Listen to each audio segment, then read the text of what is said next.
Hola, ¿qué tal a todos? Hola, ¿qué tal? ¿Cómo estáis? Bueno, bienvenidos y bienvenidas a una entrevista más. La entrevista de hoy la vamos a tener con la profesional en psicología, con Eve Casaroto. Eve, ¿cómo estás? ¿Qué tal? ¿Cómo va todo? Muy bien, muy bien. Por aquí, bueno, decir que es la primera entrevista que hacemos en España, de España a España. Porque generalmente Eve bueno, hay muchas personas que entrevisto que son que residen en Latinoamérica y, bueno, quizás esta es la primera entrevista en 10 entrevistas que son de España. Yo soy argentina, pero sí que es verdad que hace 22 años que resido aquí en Valencia, eh, Ajá. así que digamos que medias. No, quería genial, sí, sí. He querido apreciar esto por decir, no, estamos en España. Acá estamos en España a la misma hora, sí. Sí. Así que, bueno, Eve nos viene a hablar, bueno, ella es especialista, en este caso es psicóloga y especialista en emociones, y el tema de hoy que vamos a hablar es sobre el miedo. Así que, Eve, ¿por qué has elegido exactamente hablar del miedo? ¿Por qué Porque, ese tema? porque si el miedo nos acompaña, ¿no? Son emociones, ¿no? Es una de las emociones primarias y como toda emoción nos acompaña a lo largo de toda nuestra vida. Y es verdad, además, que el miedo no se habla mucho de miedo. Es más, tú me lo habías comentado, ¿no? Cuando te dije el temario, Sí, quizás porque está muy relacionado al fracaso, ¿no? A que si tenemos miedo es una debilidad. Y sin claro, embargo, muy lejos está de eso. En realidad, si nosotros podemos manejar nuestros miedos, es donde vamos a poder superarnos. Y por eso para mí era importante hablar. Y otra cosa que me pasó es que cuando me dijiste, me contactaste para hablar, una de las cosas que te he dicho, te dije, voy a elegir el miedo porque además tengo miedo a las redes sociales. sí, Así que estoy superando un miedo y afrontándolo, mirándolo de frente, digamos. claro. Ese fue mi motivo principal. Ajá, porque esto que has comentado antes, o sea, ¿por qué se tiene o por qué crees que el miedo se tiene como emoción negativa? Vale, primero que las emociones no son para mí, o sea, sí que hay dos versiones de esto, pero yo me quedo con las que no son ni negativas ni positivas. Las Mm, emociones son, ahora, que nosotros hagamos una mejor o menor, según cómo lo afrontemos nosotros, es que lo afrontamos mejor o peor. claro, Pero tiene que ver cómo lo afrontemos, no con la emoción en sí, si son más adaptativas o menos adaptativas. Pero por ahí, por claro, ese lado, lo asociamos con la parte negativa. Pero claro. no es negativo, al contrario, muchas veces esto es Ah, positivo, tener miedo. ¿Por exacto. qué? ¿Por qué es positivo tener miedo? Porque también nos mantiene alerta y nos hace reaccionar. Entonces, eso es un Claro, mecanismo adaptativo. claro. Yo la verdad que sí, estoy totalmente de acuerdo. De hecho, ese principio que has dicho es muy de psicología en el sentido de que las cosas no son ni buenas ni malas, las cosas son. Son, exactamente. Claro, las cosas son reales, ¿no? O sea, en este caso, efectivamente, el miedo, o sea, surge como una reacción instintiva que se le ha catalogado efectivamente como mala, pero si ves muchas veces la evolución de las personas, el miedo a veces te ha salvado, ¿no? O te Exacto. hace ¿Mm? no repetir o te hace no caer en cosas que antes caíste, o sea, que en este caso Exacto. a Te veces hace puede ser un aprendizaje, exacto. Se eso. la flota la damos como negativo, pero de negativo no tiene al contrario. Para mí es una de las cosas que nos hace crecer el miedo. Claro. Además, si no tuviéramos miedo, ¿qué pasaría? Imagínate que no tuviéramos miedo. Es que sería Mm, un caos. O sea, mm, iremos manejando exacto, en un exacto. coche a 200 por hora, o sea, sin importarme lo que me pase a mí, lo que te pase a ti. O sea, no tener Claro. miedo sería complicado la vida sin miedo también, ¿eh? Sí, sí, aparte yo creo que también el miedo, o sea, por ahí que se hace, digamos, negativo, porque el miedo ha sido usado para el control, ¿no? Que ese control, si se ve socialmente o incluso personalmente, ese miedo es bueno, o sea, está bueno que te pongan un límite. O Exacto, sea, después vamos a hablar exacto de la patológico, no, pero el miedo en realidad surge como una sensación que tenemos, pero esa sensación puede ser real o puede ser imaginaria. Además, ah, puede estar en el presente, en el pasado, en el futuro, porque siempre nos vamos, ¿no? Nuestros pensamientos también siempre van presente, pasado, futuro. claro, Entonces eso también hay que tener en cuenta, que no siempre tiene que ver con algo real que esté pasando en el momento. porque esto que has dicho antes bueno, que acabas de decir de lo patológico, ¿cuándo crees que se hace algo o ya, digamos, se confirma como o se considera patológico el miedo? Vale, como hemos dicho, el miedo es un mecanismo de defensa, por lo cual es adaptativo cuando es una manera de responder a situaciones de adversidad que nos permite responder de una forma rápida. Entonces, ahí sería adaptable, porque también está adaptada a la intensidad. Se va ese estímulo, la intensidad desaparece y ahí hasta ahí está todo genial. El problema viene cuando la intensidad del peligro es muy, muy bajita, pero uno, o sea, reacciona de una forma exagerada, digamos, no adaptada al estímulo. Entonces, ahí es donde falla el mecanismo, ¿no? Entonces, ahí se considera ya, cuando no puedes manejarlo, se considera ya patológico, ¿no? Cuando nos impide hacer cosas, por ejemplo, no sé, las fobias. O sea, lo patológico sería una fobia. El estrés también, porque el estrés también está desarrollado por lo que es un miedo también. Cuando te paralizas, por ejemplo, no puedes ni siquiera pensar. Siempre atrás de esto viene un pensar, hay que trabajar, o sea, el tema del pensamiento que sostiene a ese miedo, que no se está adaptando a la situación y que en vez de mejorar, lo que hace es quitarnos calidad de vida. Claro. Ahí se considera patológico, cuando nuestra calidad de vida está en juego. Porque el miedo normal, o sea, ¿cómo llamarías el miedo o cómo catalogarías, o sea, o cuál sería el miedo normal? El normal, el que está adaptado, por ejemplo, el que te hace, cuando hay un peligro, el que te pone alerta. Tú piensas que también tiene que ver con algo físico, ¿no? Cuando tú sientes miedo, empiezas a sentir cosas. Empiezas a sentir las pupilas se dilatan, la sangre va más a las piernas pues tienes que salir corriendo. Entonces, esa alerta, si está adaptada, cuando, no sé, ves, por ejemplo, no sé, que está tu vida en peligro, ahí es bueno. ¿Por qué? Porque te está mandando una alerta o para que salgas corriendo, a ver, o sea, tenemos dos opciones. Afrontarlo o salir, digamos, de ahí si vemos que es muy peligroso. Esas son las dos opciones que tenemos. O sea, en nuestros ancestros cuando salían a cazar los tigres de dientes de sable, ¿no? También tenían esta opción, ¿no? O se enfrentaban, si iban en tribu, para matar y después poder comérselo, o si estaban solo por ahí, sí que salían. ¿Qué pasa? Que se vuelve patológico cuando nuestro tigre ya no está y al final está en nuestra cabeza. Claro, ese peligro tan intenso que quizás no sea tan intenso. Ahora te voy a dar un ejemplo. Por ejemplo, una fobia a un perro, ¿no? Sí. ¿Qué pasa si tú tienes miedo a un perro y ves en tu acera misma a un perro? ¿Qué harías tú? Claro, automáticamente, o sea, anticipas, ¿no? Primero, exacto, lo que solemos hacer es decir, yo por esa acera no voy, me cruzo enfrente, que ahí está el perro, yo no quiero pasar por el lado del perro, ¿no?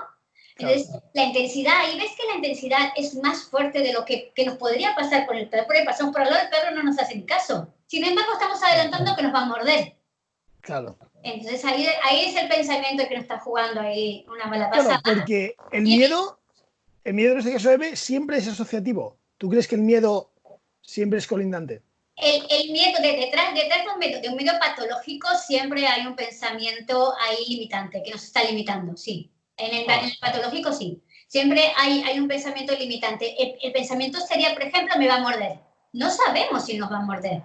Claro. O sea, eso estamos pensando, pero no lo sabemos a un 100%. Entonces, hacemos una cosa que es malísima, que se llama evitación. ¿Qué hacemos? Yo no paso por ahí, me voy a la acera de enfrente. Entonces, cuando evito, mi ansiedad se va a bajar, porque yo no estoy al lado del perro, pero lo único que va a hacer es bajarme en el momento esa ansiedad, pero esa es lo que nos va a sostener nuestro problema, porque cada vez que vemos un perro vamos a hacer lo mismo, por lo cual no vamos a curar nunca. Ahora, ¿cuál sería la cura?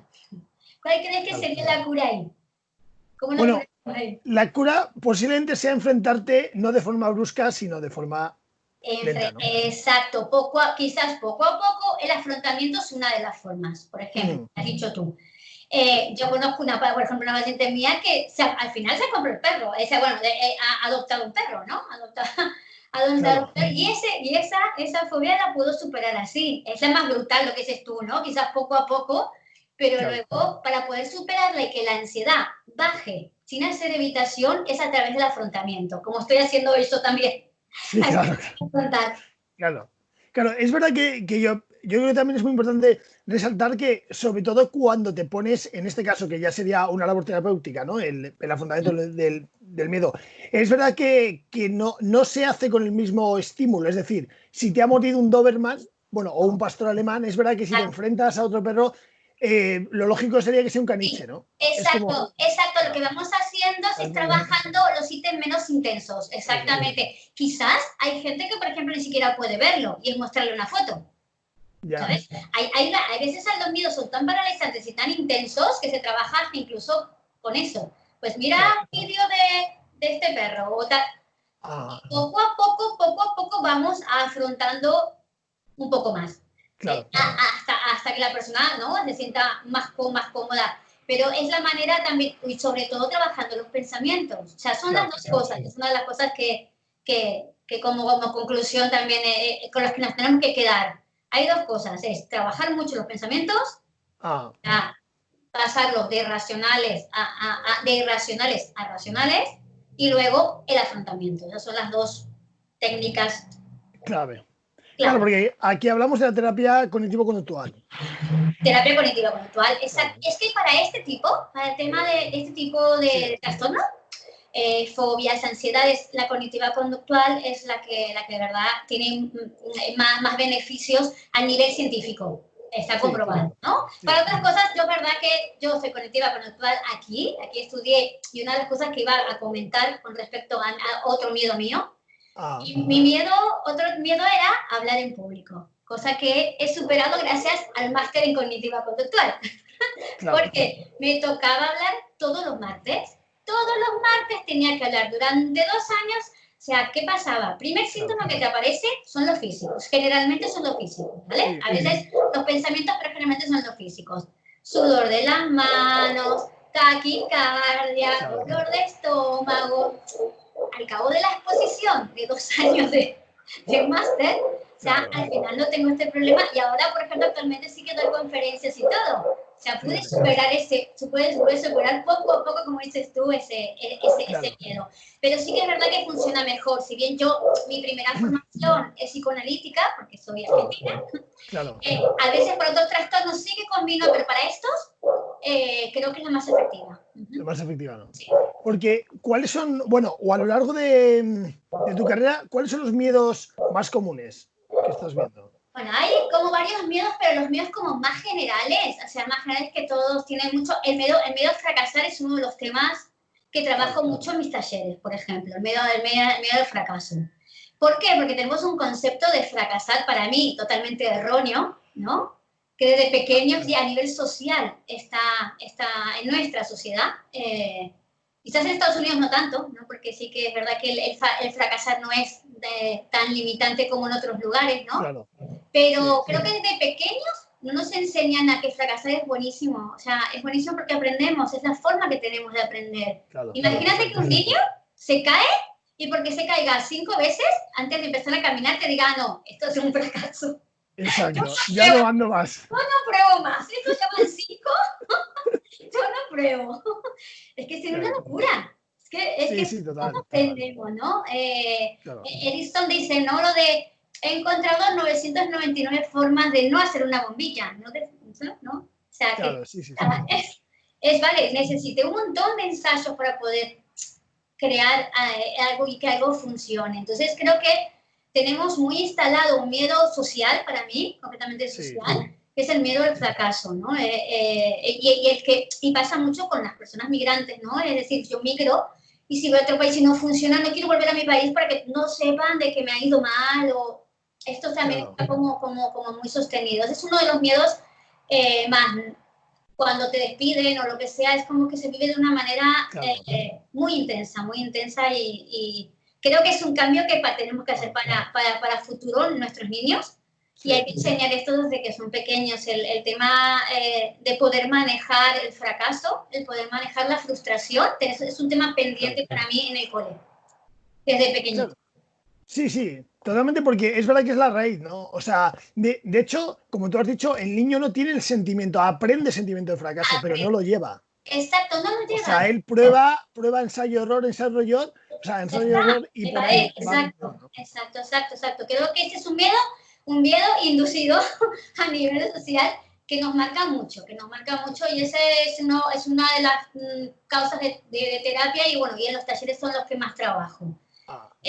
Luego también está como el miedo que dirán que cada vez es menor, pero sí que es un miedo que todavía hay gente que todavía, ¿no? Esa cosa de las etiquetas, Exacto. lo que dicen de mí, qué pensarán, o sea, y también es un miedo muy típico, que también es como hay una frase, no me acuerdo de quién que decía, ¿no? Que hablen bien o que hablen mal, pero que hablen, ¿no? Que hablen, sí. Sí, no me acuerdo. Es verdad que está hecha por varios, pero ya no sé. Bueno, como la canción esa de Alaska, no sé si la escuchaste aquí, sí, la de. Yo la trabajo en los talleres. Yo lo trabajo en los talleres, la canción de Alaska, esa y una de mi país, de un tango, de Tita Merelo, que se hizo famoso aquí por la Betty la Fea, que era Se dice de mí. Y también, ¿no? Es como dice, se dice de mí tantas cosas, ¿no? Y a mí no me importa, no me interesa, pero lo decimos mucho, pero luego a la realidad vemos que algunos lo llevan mejor y algunos lo llevan peor. Y es una cosa que hay gente que me dice, no, pero es que a mí, que la gente vaya murmurando y diciendo, como que le da como, esto es otro de los miedos también. Porque ¿cuánto crees? Bueno, o más o menos, ese tipo de miedos, estos dos de los que has hablado, ¿tarda la gente mucho en superarlos o son insuperables? No, sí que se pueden superar trabajando el tema de los pensamientos, el tema sobre todo de que dirán, para mí es uno de los más fáciles casi de superar, en el sentido de que al final demuestras que si la persona no es importante en tu vida, porque muchas veces las personas que nos afectan no son importantes en nuestra vida, son personas que apenas las conoces, entonces decís, vamos a hacer un pensamiento racional de esto y realmente es tan importante esa persona como para que me ponga mal. O porque se hace mucho trabajo mucho con las preguntas, ¿no? Preguntándonos cosas, ¿no? Decir esto, entonces decís, pues no, la verdad que no. Digo, ¿tiene que ver contigo? Pues no me define tanto. Las etiquetas son muy difíciles de quitar, son como las de las conservas, ¿no? Que no te la quitas con nada del mundo. O sea, venga ahí, que rascar y tenés que ponerle la vaca, pues las etiquetas son muy malas, pero sí que podemos corrernos de etiqueta. Poner un límite a la persona que nos está etiquetando y que poder superarlo. Pero eso también sería como uno de los miedos. Otro es el miedo a que nos excluyan también, ¿no? A ser excluidos. A ser excluido, sí. Sí que también se relaciona mucho con lo que es diferente, ¿no? Aquello que es diferente y que por ser diferente se aparta. Este es más complicado, por ejemplo, este es más complicado porque es a nivel social. Y ya no es un trabajo solamente que tiene que hacer con uno, sino que, a ver, en la sociedad hay que abrir un poco también este tema. Por ejemplo, discriminación, ya sea por sexo, por religión, y este quizás es un poco... Raza. También hay que trabajarlo desde pequeñitos, porque también es un tema donde la diversidad aquí ayudaría mucho a trabajar la diversidad para que este tipo de miedo no exista y no podemos sentir de esa manera. Pero son más o menos los miedos más básicos, digamos. Porque esos, ¿tú crees que se van rompiendo, bueno, opinas que se van rompiendo poco a poco? O sea, que esos miedos, la sociedad también, o sea, ya no individualmente como individuo, sino la sociedad conjunta va rompiendo. Sí que va rompiendo, pero falta mucho por hacer. Sí, siento que va rompiendo y sobre todo ahora que con este tema de la pandemia también nos ha acercado mucho a todos, ¿no? Ahora estamos hablando nosotros, estamos hablando, yo trabajo también para una ONG que se llama Por Ti Mujer, donde trabajamos muchos temas y trabajamos la última vez un tema de diversidad y cada vez se conecta más gente y cada vez llegamos a más y la verdad que tenemos que trabajar un poco por eso, ¿no? Por la difusión y por también hacer un trabajito ahí en la sociedad de concientización y creo que ese es el camino. Y ahí te digo que muchos de los miedos, o sea, por lo menos sé que se reduciría bastante, ¿no? El miedo, sobre todo, pues hablábamos de diversidad y justamente en ese mes pasado que fue el tema que se habló mucho de diversidad, creo que ahí, por ejemplo, podría ser el camino en ese lado. Porque en este caso, o sea, los medios se superan tanto cognitivamente como emocionalmente, ¿no? O sea, las dos van de la mano, ¿no? Se trabaja de la parte emocional, se trabaja la parte también de lo que es la intensidad de lo emocional. ¿Te acuerdas cuando dijimos que si era patológico o no? Sí. Generalmente cuando la emoción es demasiado intensa, tan intensa que no puedes más, que sientes esa parálisis que te comentaba, ahí se trabaja reducir esa intensidad, reducir esa emoción, trabajarla, y generalmente está muy asociada con el pensamiento que tenemos. Los pensamientos que generalmente están asociados es, por ejemplo, el pensamiento catastrófico. Por ejemplo, al miedo. Es, no lo voy a poder superar, este tipo de cosas. Entonces, si se trabaja el pensamiento, decimos, a ver, será malo o quizás te va a costar más, pero no lo voy a superar. Eso es tu idea ilimitante. Y ahí ya lo ven como más adaptativo. ¿Te acuerdas cuando decimos hacerlo más adaptativo? Pues es hacerlo más adaptativo, porque a veces nuestra cabeza nos juega una mala pasada y nos hace sostener pensamientos que al final como que nos hunden más, ¿no? Esos pensamientos. Claro. ¿Qué es eso lo que hay que trabajar? Hay muchos pensamientos que van en esa línea, o los totalizantes, ¿no? Soy malo. A ver, tú eres malo, no. A las cosas malas, a las cosas que no te salen bien, pero toda tu persona no.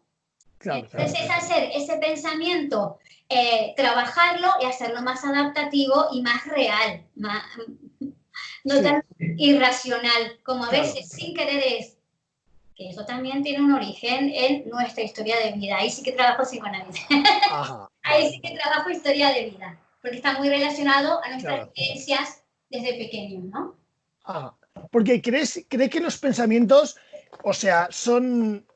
tanto los negativos como positivos, a fin de cuentas, el cerebro los trata de reforzantes? O sea, ¿podrían ser igual de reforzantes ambos? Por eso que también tarden también en tanto moverlos. Yo trabajo, lo que digo son pensamientos racionales e irracionales, ¿no?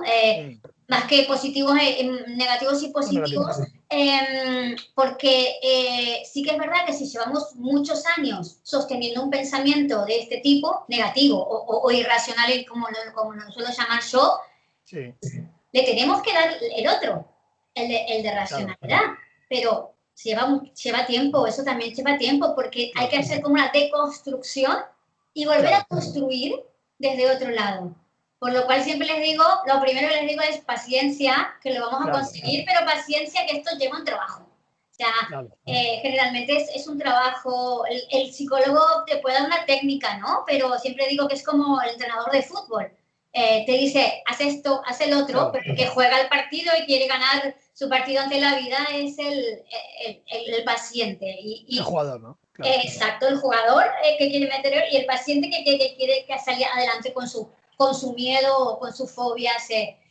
Pero es trabajo, pero con trabajo se consigue poder superarlo. Sí. Porque en ese aspecto, la técnica, o ¿qué técnicas crees que es la más efectiva? ¿O qué técnicas sueles usar tú que digas, esta es la que suele valer?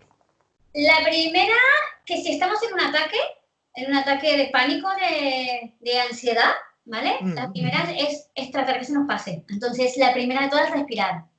Respirar, claro. La primera es respirar, porque estamos respirando mal. Estamos como respirando mal. Entonces, la primera de todas es, vamos a reducir ese nivel tan alto de ansiedad haciendo respiraciones. O sea, una técnica la más efectiva es la que es en partes, o sea, respiras 4 veces, inspiras, mantienes 7 y exhalas 8. Es como vale. técnica, esa es casi automática la bajada de la ansiedad, porque nos está entrando, como estamos respirando mal y estamos volviendo a respirar bien, o sea, es una bajada casi automática. Entonces, con esos 4, la primera, si estamos ante un ataque de ansiedad, de pánico, ya sea porque estamos en un examen o lo que sea, es eso, nos centramos en la respiración. Intentamos ver que lo estamos haciendo bien, poniendo una mano en el pecho, la otra en el estómago, y pues tenemos que ver que lo estamos haciendo bien. Hay muchas técnicas de este tipo colgadas en las redes, la gente lo puede mirar y son bastante fáciles y rápidas. El resultado ahí sí que es casi y me baja, Sí, baja. no te digo automáticamente, por ahí estás en un 100 y te baja un 40, un 10%, sí. O sea, tampoco te va a bajar a un 0. Claro, claro. Pero ya podemos hablar, por lo menos ya podemos hablar. Claro. Ya desbloqueamos. La otra es la que estuvimos hablando de tensión de pensamientos. De tensión de detectar pensamientos, detectar emoción primero. Primero detectar emoción. ¿Qué emoción estamos teniendo? ¿Estamos teniendo miedo? ¿Estamos teniendo tristeza? ¿Estamos teniendo tal? Detectamos la emoción. Después de detectar la emoción, detectamos qué pensamientos está sosteniendo esta emoción. Lo paramos porque es que realmente nos entramos como un bucle. Eso se llama, en psicología se llama rumiación. Empezamos y no paramos. Vale, lo detectamos, lo paramos, lo pensamos y lo que tenemos que hacer es lo que hicimos antes. Es decir, este pensamiento es adaptado, es un pensamiento racional. Realmente no voy a poder superar el examen o me estoy adelantando al resultado. A plástico. Exacto, entonces ahí donde tiene que estar. Respiración, emoción, pensamiento, lo racionalizamos y ahí sí que ahí sí que te tiene que estar bajando a un 20 mínimo, más o menos. Los nerviositos del examen pueden estar, pero ya te baja, decís, a ver, que te iban en el examen, ya estoy, no como voy a sacar un 0. Entonces, eso son lo que decías, ¿no? Darle el pensamiento de racionalidad. Hay otro que se llama ensayo mental. Ajá. Ese sería como visualizar, como sería como esa técnica casi de visualización, donde tú te pones ahí, en esa cosa que te dio miedo, eso hace mucho al miedo escénico. Sí, es verdad. Sí, sí, es como traer el momento a tu cerebro antes de que pase, ¿no? Exacto, traes el momento, lo traes y ensayas el sentirte bien en ese momento. Entonces, luego lo repites y esa sensación es la que se tiene que trasladar y ir practicándolo mucho a la hora te ayuda a la hora de enfrentarte, ¿no? Es un poco, sí, es un poco, se llama ensayo mental, pero visualización y gestión de emoción en la visualización sería también adaptable. No sé si alguna vez has utilizado ese tipo de técnicas. Sí, sí, yo la verdad que soy músico amateur, o sea, llevo tocando música desde los 18 años y recuerdo efectivamente que, yo en aquel momento recuerdo que cuando empecé a hacer conciertos, claro, los nervios, los nervios incluso no poder dormir o no poder comer ese mismo día eran terribles. Y yo recuerdo preguntar a gente con la que tocaba, que ya había tocado antes, que yo siempre la veía muy tranquila, o amigos que también habían tocado, y recuerdo que el consejo que me decían es: no te preocupes hasta que no estés ahí. Exacto, el aquí y ahora. Eso claro, funciona fenomenal. Siempre a mis pacientes también trabajo también el aquí y ahora. Bueno, esto también es para leer un montón de cosas. Tolkien, que es uno de los autores que trabaja el libro de que está desde el aquí y ahora, y es el que nos dice, a ver, estamos aquí, no podemos irnos ni para atrás ni para adelante. Claro. Eso también técnicas es muy buena. Luego sirve mucho también la relajación, la meditación, todo eso también sirve. Y por última, relajación muscular es una que va muy bien. Te va muy bien porque te relaja todos los músculos y ahí también tienes ahí pues colgados en las redes, pero un montón de material, por lo cual son técnicas, pero eso sí, las técnicas tienen que ser una rutina. El fallo está ahí, la gente sabe de técnicas, pero a veces lo que le falta es saber que estas técnicas se tienen que aplicar todos los días. O sea, ¿para qué? Para que la incorporemos como algo nuestra. Claro, para que se haga inconsciente, porque si no sufres continuamente. Exactamente, porque si no, o sea, no se hacen automáticas. Luego cuando me da, digo, ay, joder, ¿cuál es la técnica? No, de otra manera el cerebro automáticamente la va a aplicar. Pero esto es lo que más, quizás esto es lo que más cuesta, ¿no? Que la gente, yo por ejemplo trabajo con la técnica de pensamiento de racional y emoción.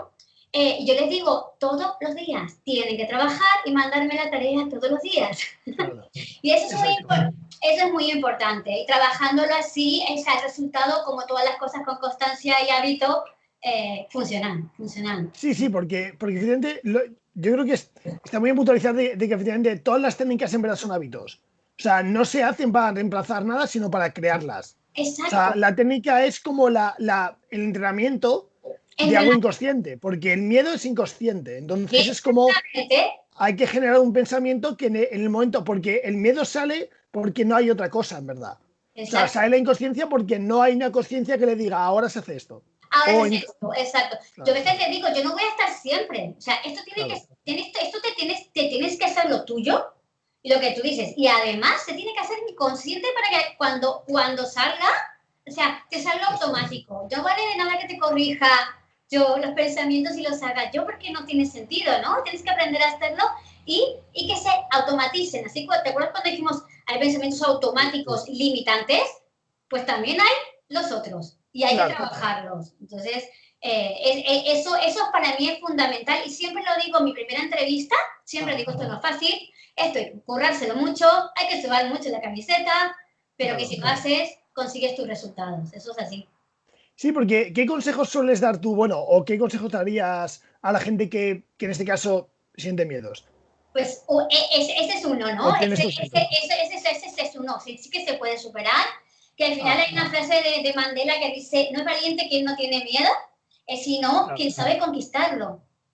Y claro, saber conquistarlo significa aplicar las técnicas, aplicar las técnicas mediante el trabajo de la terapia. Puede ser terapia, también puede ser o sea, aplicarlo desde un libro, o sea, no quiere decir que todo el mundo necesite terapia tampoco, ¿no? sí, Pero sí, sí, todos tenemos miedos, todos. sí, Yo tengo miedo, que aparte te lo he dicho, yo tengo un montón, pero sí, sí, sí, no, es sí, afrontarlo, es trabajar los pensamientos y junto con el combo total salimos a flote con nuestros miedos y la verdad que superarlo es lo mejor que te puede pasar. Es claro. sentirte seguro, porque te hace sentir seguro. Por ejemplo, el miedo a conducir, no, yo soy una también, Ah, que después de 10 años he cogido de nuevo el coche y lo que dices, ¿no? La independencia que luego sientes, claro, esa conquista que estamos hablando, ¿no? Decir, yo puedo hacerlo y aún se refuerza ahí tu autoestima se refuerza y ves que claro. puedes conseguir y eso te hace un crecimiento personal también, ¿no? Claro, eso es, ¿no? Porque el control, o sea, claro, el miedo es instintivo, o sea, el miedo es instintivo ante la falta de control o falta de pensamiento, ¿no? Uh -huh. Y efectivamente se reduce muchísimo, o sea, Mucho. porque la sensación es lo que es biológico, pero la activación es lo que a veces es simplemente pensamiento, ¿no? Exactamente lo que decimos, tigres que no existen, pero que Claro, existen en nuestras cabezas, ¿no? Como un peligro verdaderamente real. O sea, decir, no voy a coger el coche porque ya solo pensarlo, es que ya tengo miedo. Entonces, claro, ahí cuando se vuelve limitante es cuando ahí, no sé, decimos, o sea, hay que claro, conquistarlo porque además los miedos también invaden. O sea, a veces se empieza con una cosita, luego con otra, y entonces sí, eso es.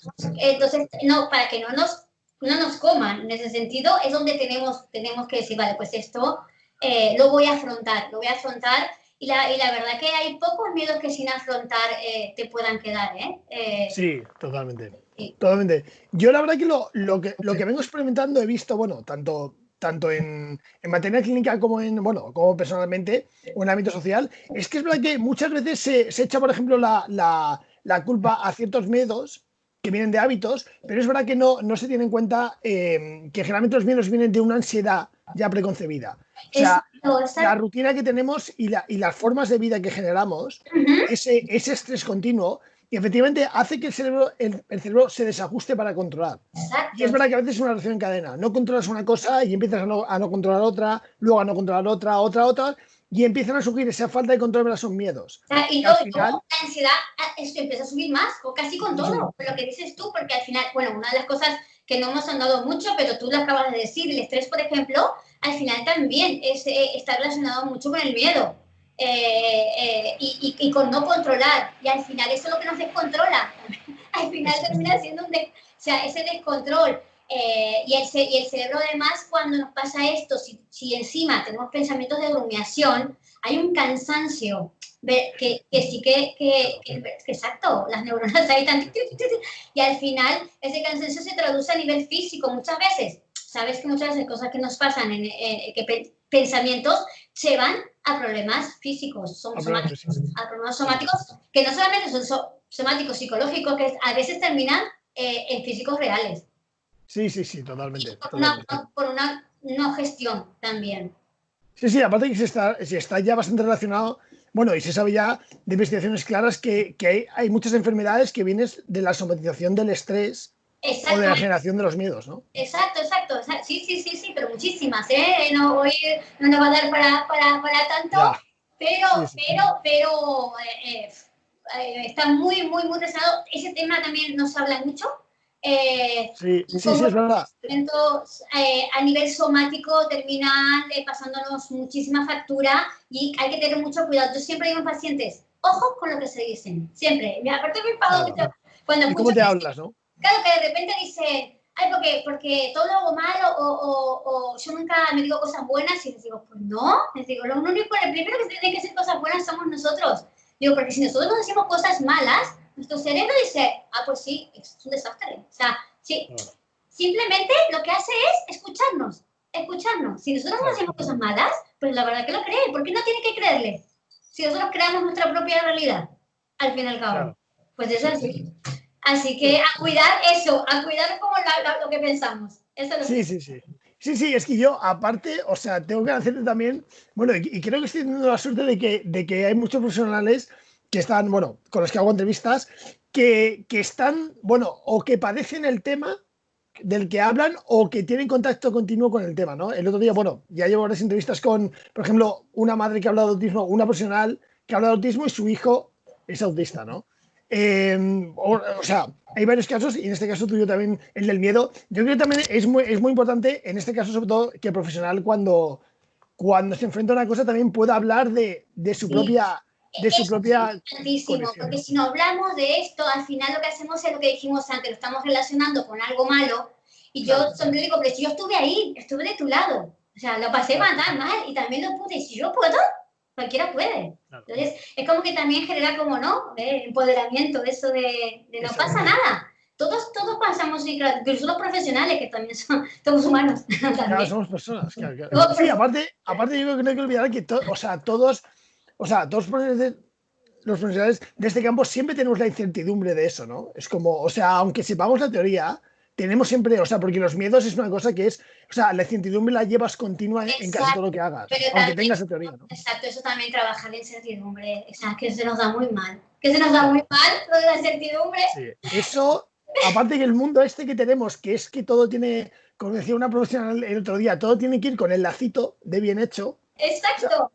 O sea, es como, parece que no. Niños, a ver, no pasa nada por la incertidumbre, que parece que tuviéramos que saber todo, que no va a pasar en todo momento, y esto nos genera muchísima frustración y muchísimos miedos. Miedo al futuro, por ejemplo, que no nos damos, pero eso, ¿y qué va a pasar? ¿Qué sé yo?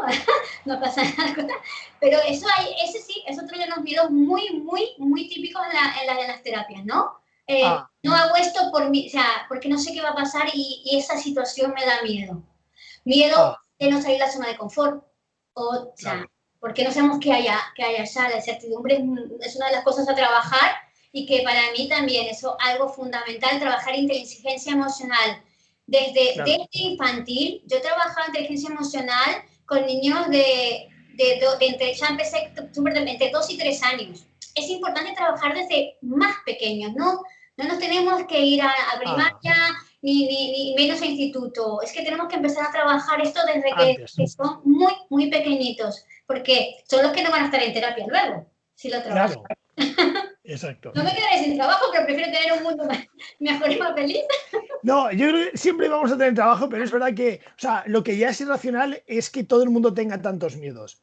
O sea, se puede entender que haya una parte de la sociedad que efectivamente, porque cada humano es una forma, ¿no? O tiene una formatación, pero lo que ya no es normal es que algo sea tan patológico. Exacto. Pero ya casos tan elevados, porque ya hablamos de miedos efectivamente que es que son preconcebidos mucho antes de que incluso esté en el sitio donde tú vives, ¿no? En el ambiente. Y ahora con lo que ha pasado se han disparado los miedos a algo súper, aún más todavía, ¿no? Entonces creo que hay mucho trabajo con el tema. Animo a todos mis colegas y profesionales que sigan trabajando también, porque hay muy poca bibliografía también sobre el tema de miedos, porque esta asignatura pendiente. Sí. Y una última pregunta, ya para rematar. ¿Tú crees, bueno, cómo es tu experiencia con respecto a la gente que supera, o a la gente clínica, bueno, en este caso que trabajas clínicamente con ellos, que supera los miedos? Luego, ¿cuál es el, digamos, el porcentaje de recaída? O en muchos casos no. Siempre se trabaja un porcentaje ya incluso al principio, ¿no? Esto se dice siempre también, porque estamos hablando de fobias y de cosas que están muy instaladas, ¿no? Entonces claro, siempre tenemos un pequeño porcentaje de recaídas que quizás no son no suelen ser las mismas, pero lo que te decía, ¿no? Como que se mueven mucho estos miedos, ¿no? Si tenemos, por ejemplo, el miedo que más difícil de trabajar y que sí que he tenido un caso, no, he tenido 2 o 3 casos que terminaron muy bien, o sea, que lo pudieron manejar. Es la hipocondría, por ejemplo. La hipocondría es un miedo a enfermar. Generalmente, las que más me han venido, el miedo a estar enfermo de cáncer, es uno, que es la típica, y el otro, que me dio un infarto. Y la verdad que lo pueden controlar, tienen a veces algunas recaídas con respecto a algún pensamiento concreto, pero bueno, esto sí que se trabaja, lo que decías, ¿no? Mediante no comprobación, tenemos como varias opciones, o sea, no comprobar, lo que hacen siempre es, me compruebo que el corazón, los latidos, me compruebo que no sé qué, o sea, me reviso que mi bulto no sea, entonces eso, o sea, trabajando todo eso y al final haciendo una desconstrucción. Y ojo, eso es cognitivo-conductual, pero además yo creo que en el fondo, y eso sí que lo trabajo yo, o sea, sé que otras personas no, pero yo trabajo el miedo a la muerte aquí. Claro. ¿No? Es que esa una de las claves. Conductual aquí, vale, para esto vale, porque ahí los síntomas los mejoramos, pero esto no viene de aquí, esto viene de otro lado. Esto viene en la no aceptación a la muerte por alguna cosa concreta, que además generalmente que tiene con historia de vida, y ahí sí que me pongo filosófica y trabajo toda la otra parte que me parece tan importante también. Y ahí sí que ves resultados. Ahí sí, que tú le cambias la cabeza en ese sentido. Deja de pensar, porque te lo llevas como a otra onda, ¿no? Es parte de la vida, la muerte. Claro, sí, exacto. Sí. Es cuando pueden entender eso, es donde el miedo también desaparece.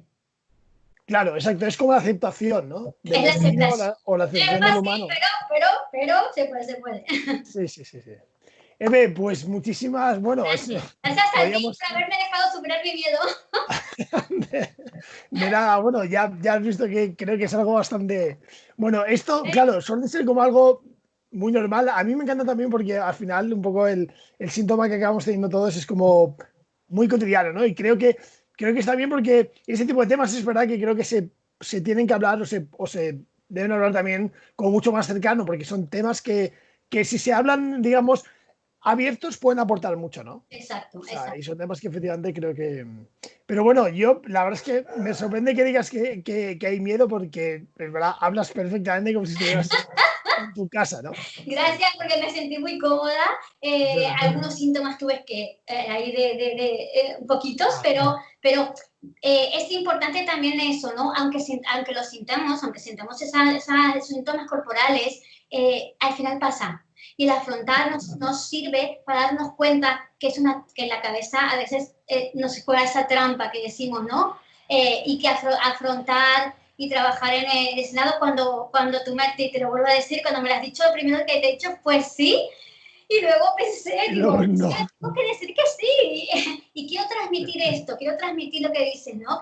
Que importante es el saber que con miedo igual se pueden hacer cosas y es importante hacerlas para poder superarlo. Así que, gracias.